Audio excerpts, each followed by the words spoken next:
rapprocher du Père, nous tourner vers nos frères.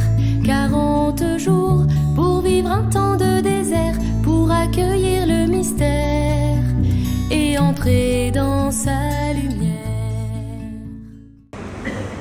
Frères et sœurs, bonsoir. La TKL de la zone 2 vous propose aujourd'hui de partager quelques réflexions sur Saint Jean-Paul II qui a eu la croix comme repère. Tout d'abord, qui est Jean-Paul II? Karol Józef Wojtyła est né en Pologne le 18 mai 1920. Il décède au Vatican le 2 avril 2005.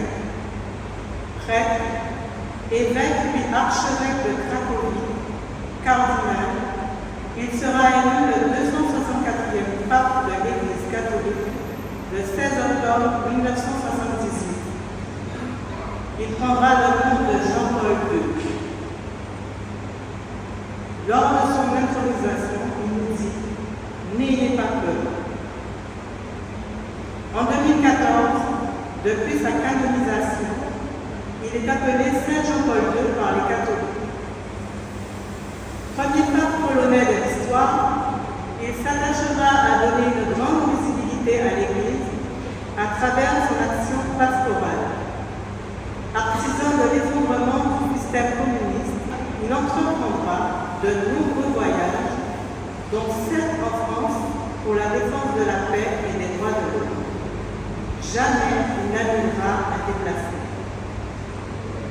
Homme de communication, le pape Jean-Paul II va bousculer le Vatican et se montrera infatigable.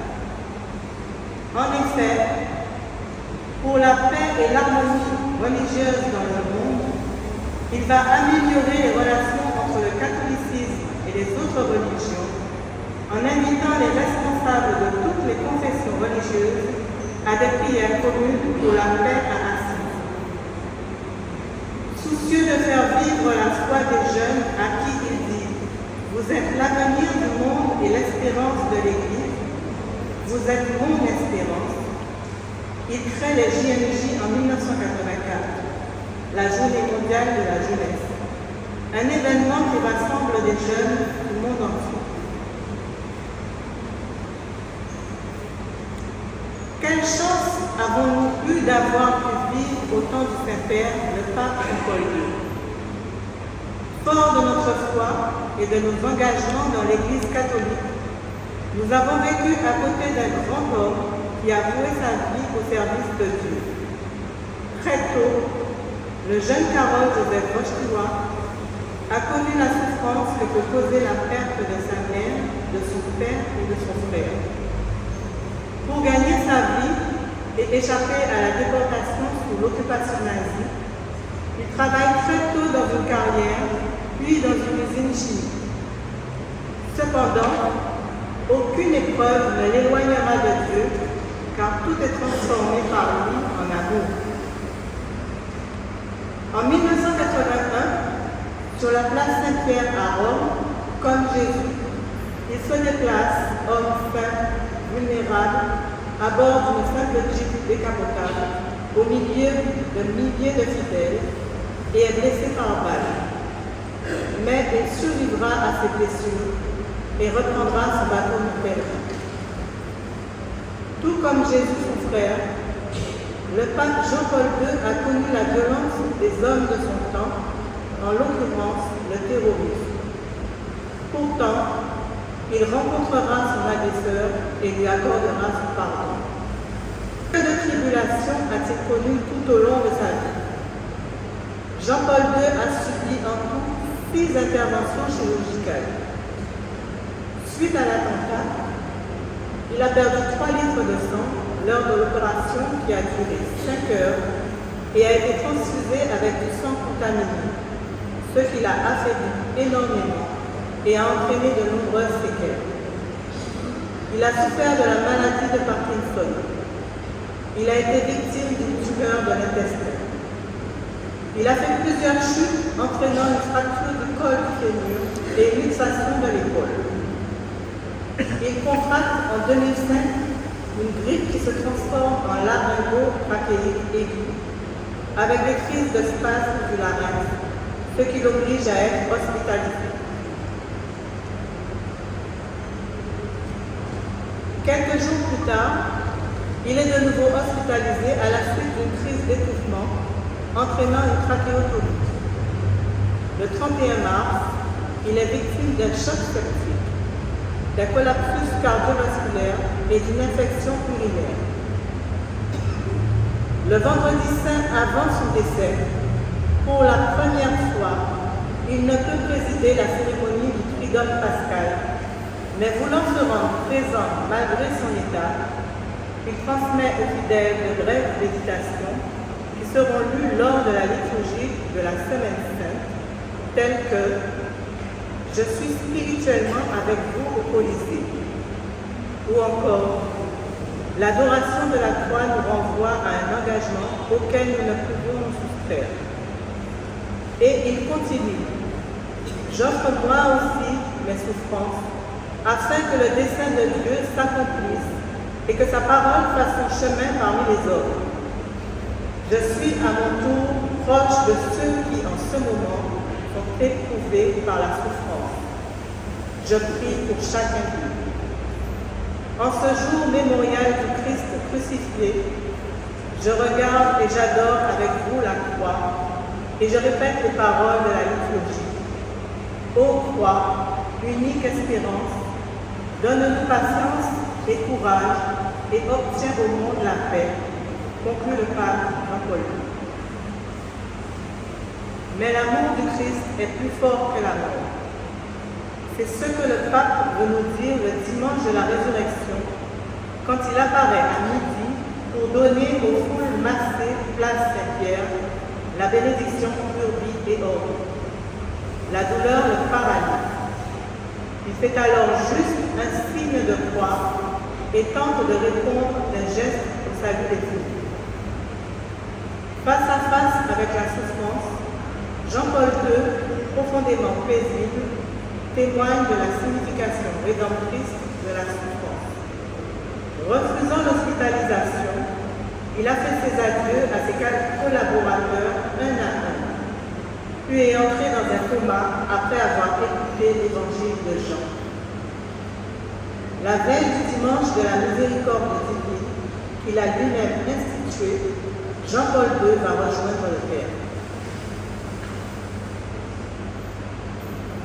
Atteint de la maladie de Parkinson lui-même, Jean-Paul II aura obtenu la guérison de Sœur Marie-Simon-Pierre par son intercession. Ce miracle va valider sa béatification. En conclusion, nous gardons de ce grand homme, inspiré par la croix, sa foi inébranlable, sa force de travail, son charisme. Tout comme les chutes de Jésus nous exhortent à nous sortir de nos faiblesses humaines en devenant force de réconciliation, de pardon, en devenant amour, la croix, symbole de la passion du Christ, nous rappelle que nous devons croire, que nous devons transformer nos peines et nos humiliations en amour. Le Fils de Dieu lui-même la portera sur son dos jusqu'à la crucifixion, et le troisième jour, il remportera la victoire en ressuscitant des morts. Nombreux sommes-nous à la porter en rappel à notre foi en lui. Jean-Paul II portera sa croix lui aussi jusqu'au bout, car rien ne l'arrêtera dans sa foi et son espérance. Il continuera sa mission d'évangélisation, mu par l'amour dont il a fait son issue de secours, sa force et sa cause. Les chemins vers Dieu sont parsemés de malheurs, de difficultés, de souffrances, mais ces épreuves doivent nous renforcer notre espérance. Jamais nous ne devrions douter, mais toujours nous devrions nous rappeler que c'est parce que Dieu s'est engagé avec nous et qu'il est fidèle à sa promesse que nous souffrons. Comme lui, nous sommes appelés à transformer notre vie en amour. Saint Jean-Paul II est et sera toujours un modèle de vie, de prière, de service et de fidélité, de sainte soumission. Un modèle que chacun de nous est appelé à suivre. Avec Jésus, se préparer, prier, jeûner et partager, vivre un chemin de conversion en regardant vers l'horizon la résurrection. Être avec ceux qui doutent, que l'Esprit nous montre la route. 40 jours pour vivre dans la prière, pour nous rapprocher du Père, nous tourner vers nos frères. 40 jours pour vivre un temps de désert, pour accueillir le mystère et entrer dans sa lumière. Je pense que vous avez retenu l'essentiel de la vie de Jean-Paul II. Il a été canonisé en 1978 et 3 ans plus tard, qu'est-ce qui s'est passé? L'attentat. Or, il aurait pu perdre sa vie. Et puis la suite des maladies. Donc, quand on est dans le Calais, c'est un temps où nous méditons, où nous faisons le chemin de croix au sens. Toutes ces souffrances, persécutions, violences, le moment qui a été le plus marquant au début de son pontificat, c'est le moment où il a été voir celui qui a voulu tuer, lui ôter la vie. Et il l'a confessé. Et dans cette conversation-là, si vous lisez la prière de Jean-Paul II, il a confessé à un peu, il a dit, je te pardonne, je t'aime, le mal que tu m'as fait. C'est il faut être fort pour le dire. Oui, des fois, les gens on fait du mal, c'est non, la force de la foi. Et le 81, malade, en même temps, quand il a été hospitalisé, le sang est venu donner. Donc tout cela pour dire que le chemin de celui qui croit à la foi n'a jamais été un chemin tout droit. C'est toujours, ça a toujours été un chemin vers celui d'épreuves, de difficultés, de maladies. Même François. Parce que vous avez entendu à plusieurs reprises, il a été hospitalisé, c'est comme ça. Je pense qu'il nous l'a vu sur le monde. Non, juste pour vous dire. Donc, cela nous permet de comprendre la foi. Parce que souvent, on prie, on a dit, mais pourquoi telle chose arrive? Parce que ceci, je prie, on prie pour avoir la force. Donc, vous savez, quelqu'un vous êtes sûr, une petite femme, non, une petite femme, tu es beau. D'accord. Mais la foi est là pour garder au-dessus. Celui que tu as choisi, peut-être souvent, ben, il a choisi quel est avec cette époque. Donc il ne s'est jamais révolté et il a beaucoup lutté pour la paix dans le monde. Donc en ce temps de carrière que nous voulons, je pense que quand vous lisez le commandé, c'est comme s'il était encore vivant. Vous entendez comment il parle. Et souvent les gens ont souvent dit, mais il ne peut pas pourquoi il n'a pas remis sa démission. Ce n'est pas une question de démission, c'est une question à aller jusqu'au bout de sa mission. Vous voyez, moi, la plus belle photo que j'ai, c'est la photo où il tient la croix, il a mis sa tête dessus. Vous voyez, c'est une photo qui m'a toujours. Voilà, mais dans mon école, j'ai toujours cette photo-là, mais je regarde toujours cette photo-là. Et je sais que le photographe qui a fait cette photo-là, l'a prise à un moment donné où il traversait un moment compliqué dans sa vie. Il ne savait pas quelle décision prendre pour le peuple de Dieu, pour l'Église en tant que peuple. Et il tenait le crucifix dans la main, il appuyait sa tête dessus. Donc, pendant le temps de carême, quand on réfléchit sur la croix, quand on fait le chemin de croix,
mais la regarder pas seulement comme ça, mais la regarder avec foi. Je ne sais pas si je me suis fait la regarder avec foi.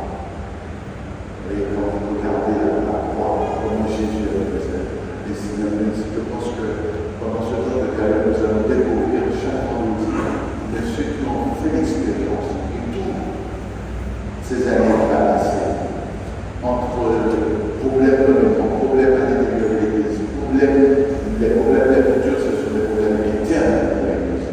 Les problèmes extérieurs ne sont pas trop. Vous voyez, c'est comme si vous avez un problème personnel, ça va. Mais quand vous avez un problème à l'intérieur de votre famille, ça c'est autre chose. Vous voyez? Et je crois que je m'en parle de façon à vivre sur la même chose. Vous voyez, quand même, mais souvent, c'est réfugié. Toujours. Dans la responsabilité, on va avoir toujours proche de la mort. Mais quand on va voir une personne malade, vous savez ce que c'est le vrai. Dans la réalité, on dit que cette souffrance-là participe à la souffrance du Christ. D'accord? Dans la prière,